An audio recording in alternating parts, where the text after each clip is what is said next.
Welcome back to the Jonny Shiell hairdressing channel, and today I'm going to be talking you through a women's graduated bob.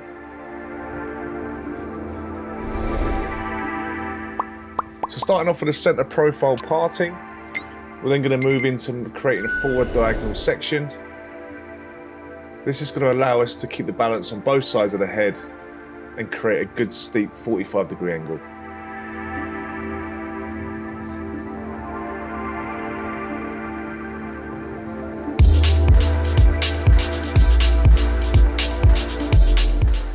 The key to this haircut is working off the centre parting and using pivoting techniques. First of all, I like to start with the baseline, and as you can see, my scissors and my cut line is going to mirror my forward diagonal section. So depending on your customer's wants and needs in the consultation, you can change that angle to suit different face shapes.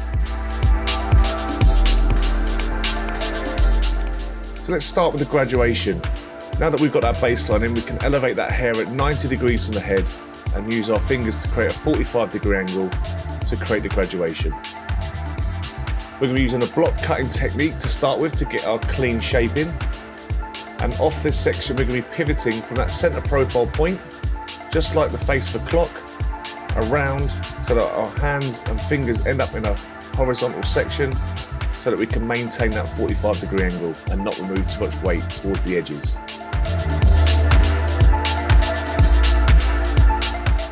As you can see, as I work round the hair, still maintaining that 90-degree shape from the head, but also the cut is at 45 degrees. You can just see from the tips of my fingers, that's where the pivot point is, and I just follow that in unison all the way to the end.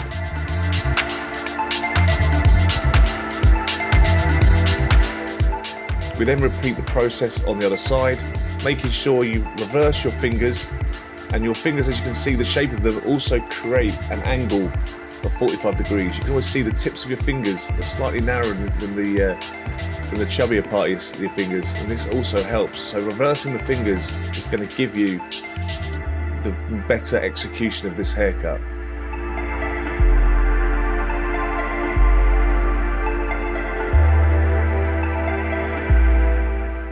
Again, working off that center profile, you can see I'm not taking anything off that first section. You can already see it's already cut. I'm just following that line as my guide.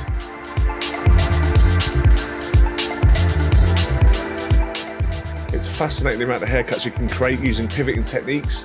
And as you can see, like a pizza or a clock face, that's the best way to create triangles on a head, is by using a pivoting process for the center profile section. So as you can see from the back view now, we're now going to move away from the pivot and we're going to move into forward diagonal sections. This is going to allow us to create a softer shape, but we're still going to elevate the hair at a 45-degree angle. Make sure your sections are always balanced both sides.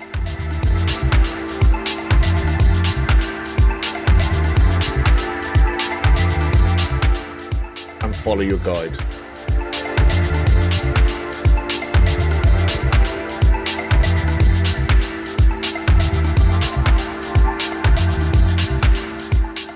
When cutting hair, make sure you don't cut past your second knuckle. This is where the area of your fingers starts to get wider, and that can really affect the balance of the shape.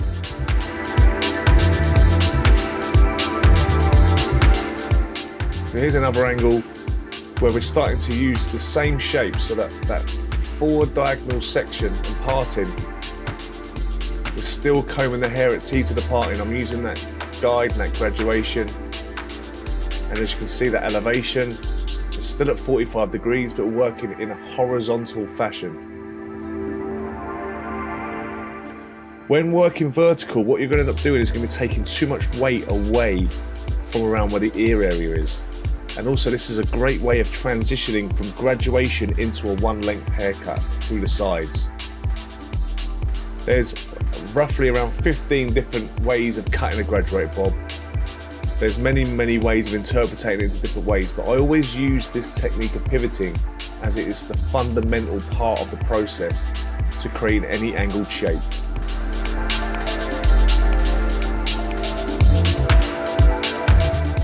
As you can see, the hair's still being combed in a T to the parting fashion to the hair, to the section. This is going to allow me to have fantastic balance and enable me to be more confident when it comes to cross-checking my work at the end.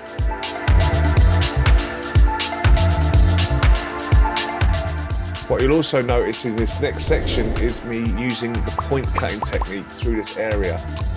I'm now using the point cutting technique because we're now into an area where more hair is building up now, and I want to create a softer finish. This is going to allow me, when it comes to the customization part of the haircut, that I don't have to do too much work at the end. Just a little bit of refinement and polishing is going to help me at the end.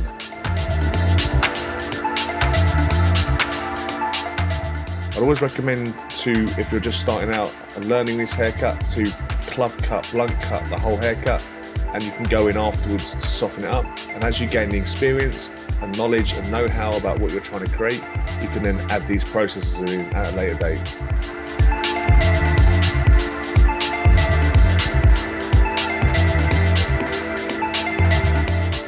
This also depends on the hair type, the texture, and the client's wants and needs, and the style they're trying to go for.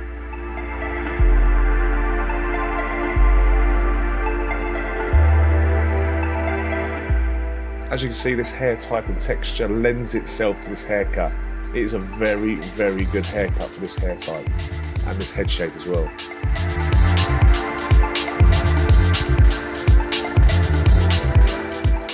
So as you can see now, working through to the sides, we started with the graduation, and using this pivoting point again, I'll reiterate.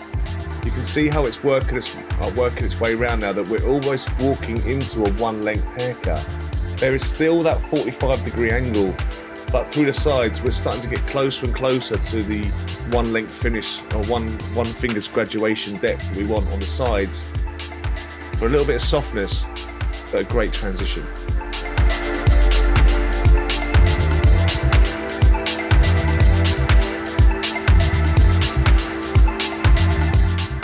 I'll always add more angle because I'm always extra cautious when it comes to a haircut like this. I could always take that off at the end if I need to. And if you've got a customer that wants more exaggeration, just change the angle of your forward diagonal.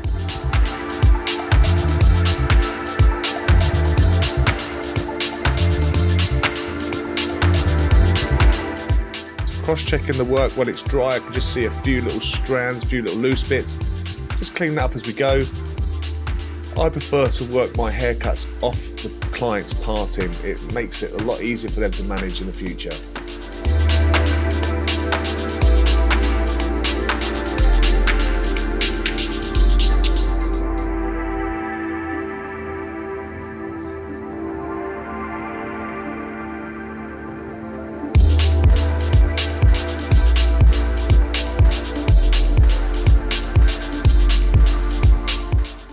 Once you've finished one side, repeat the process on the other side.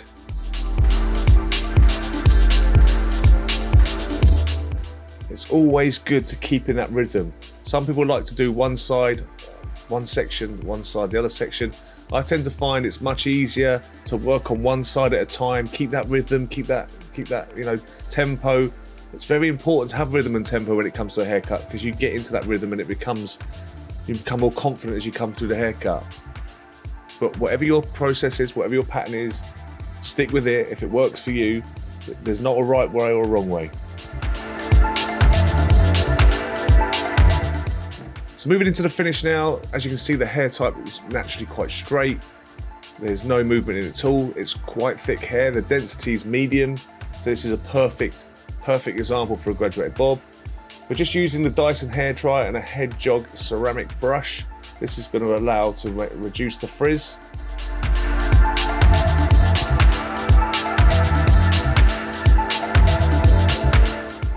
All I'm trying to do in this process right now is just smooth out the cuticle ready so that I can go in and straighten the haircut so I can get a perfect finish ready for customization.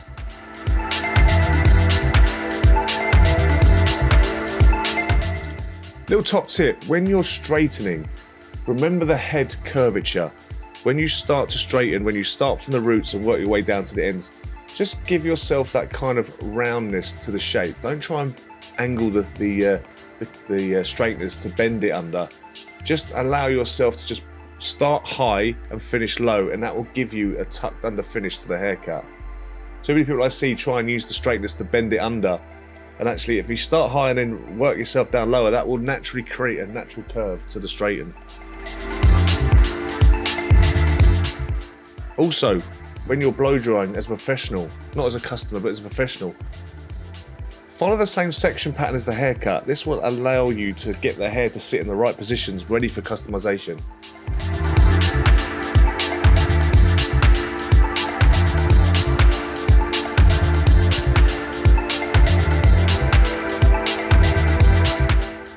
What you'll notice is when you're working in these situations, the working for parting, we are going to have more weight on this side, so we have to be mindful when coming to the finish, when it comes to customizing it, that we remove more weight from this side so we can balance them both up.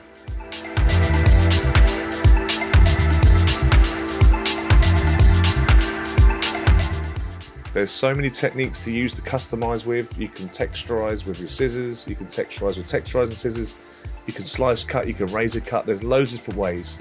I'm going to walk you through my process to keep the balance in this haircut.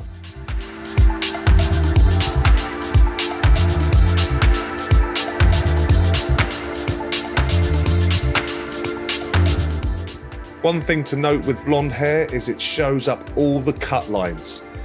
The blonder, the sharper it'll be. You don't get to see these kind of little imperfections in dark hair because they just don't show up. So it's very important that you really pay attention to blonde hair or highlighted hair when it comes to your customization process.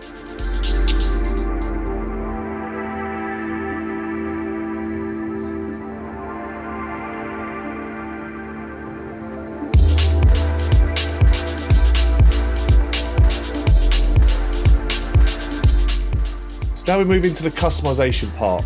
We're now going to change the way we cut. We're now going to work in vertical sections.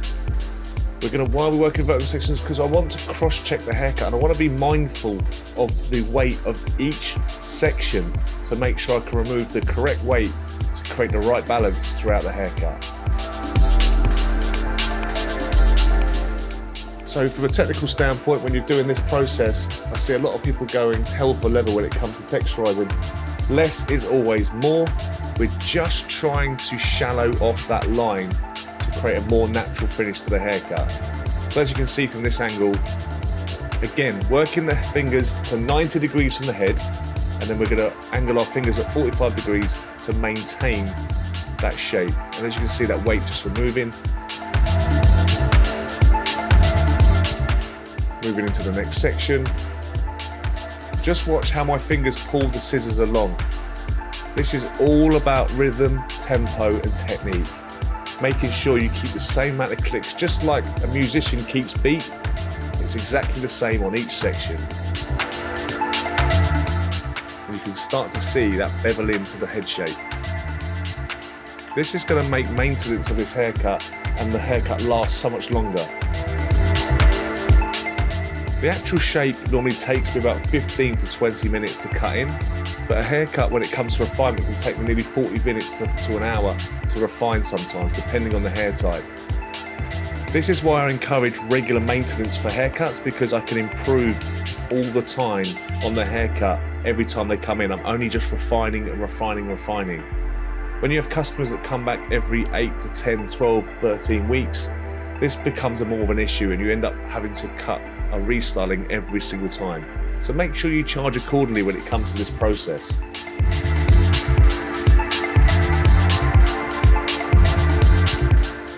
Again, now we're working through the sides.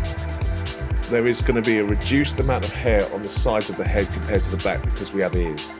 So using this process, I'm now working in a vertical section, and I'm now just working just within the last 2 inches of the hair, and my gaps between cuts is slightly wider, which is removing less weight, but it's going to maintain a visual balance from the back to the front.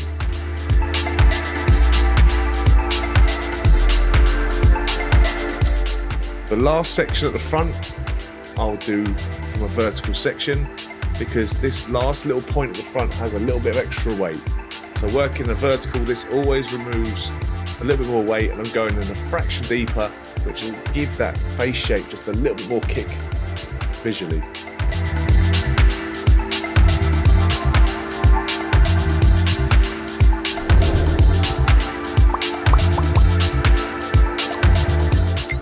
Also, just cross-checking horizontally, this is going to allow me to have a look at the baseline to see if there's any lumps, any areas that are thicker or thinner. I can use the scissors I've got in my hand, which is the texturizer scissors. They're absolutely perfect for this job. I'd always recommend, if you're going to be doing this on curly hair, don't use your texturizer scissors. This is going to encourage the hair to be more fluffier. Use the normal scissors and use the normal point cutting technique. This will allow the hair to sit a lot flatter.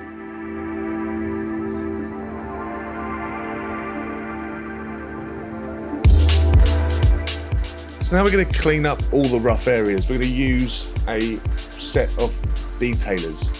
This is fantastic little top tip, because when you use your scissors, there is still going to be a little bit of graduation when you're trying to use your scissors, unless you use the tips of the scissors, but it takes so long. Use the clippers. It creates zero elevation and allows you to create a really good cut, and you can use them like a pencil to carve out any shape you like. And just from the back view, you can see the difference between the weight on one side to the other. This is all depending on what your client wants and what you want to achieve. I've rotated all the way around the head. I've created the same shape both sides, but as I said in the earlier part of the video, this is going to be an issue when it comes to certain parts, because the parting is on the side, so there's still going to be some extra weight on the side. So now I'm going to talk you through a few little techniques that I like to do to just balance out the weight without making it too thin, and that is using the slide cutting technique with the texturizing scissors. This is also going to break up some of the colour as well, and it's going to be, this is like a channeling technique to separate the hairs.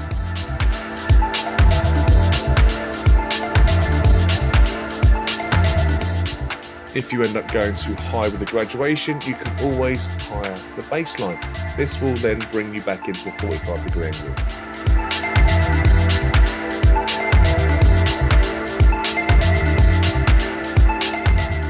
Some people like to use razors, some people like to use clippers. Whatever your choice is, it's completely down to you, to your point of preference.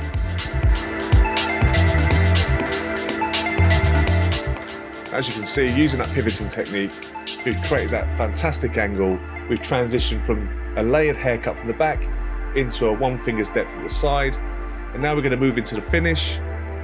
Using a jumbo comb with wide teeth with a little bit of hairspray on, it's just going to create a little separation from that channel cutting technique. So guys, I hope you like this video. Let me know what you think down in the comment section. If there's anything you want to add, if there's anything you think I missed out, feel free to discuss it down in the comment section. It's always good to get your opinions. And as always guys, I'll see you in the next video.